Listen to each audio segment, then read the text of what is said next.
नाज़रीन व सामीन, हरियाणा के मशहूर होटल सुखदेव के 65 मुलाजिम यानी वहाँ 65 काम करने वाले आज कोरोना नामी बीमारी से मुतासिर मिले हैं। इस होटल में सुखदेव ढाबे में कई सौ मुलाजिम काम करते हैं, उनमें से 65 आज कोरोना से प्रभावित पाए गए हैं।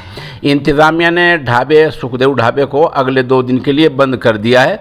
सुखदेव होटल मशहूर होटल है जहां दिल्ली और चंडीगढ़ से जाने और आने वाले आमतौर पर खाने के वक्त रुक जाया करते हैं। जो लोग गुज़िश्ता 2 दिनों में वहां खाने के लिए आए हैं उनकी तशवीश बढ़ गई है।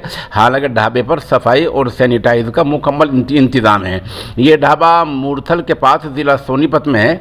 सोनीपत ज़िले में ही अब तक कुल कोरोना के 5000 लोग मिले हैं और पूरे हरियाणा की बात करें तो सिर्फ 24 घंटे के अंदर हरियाणा में 1800 मरीज़ मिले हैं और हरियाणा के 11 ज़िलों में सिर्फ 24 घंटे के अंदर 16 आदमियों के मरने की खबर है। बहरहाल हरियाणा का सुखदेव जो ढाबा है मशहूर ढाबा है, वहाँ काम करने वाले 65 मुलाजिम आज कोरोना से मुतासिर पाए गए हैं और सुखदेव होटल को इंतज़ामिया ने अगले 2 दिन के लिए बंद कर दिया है।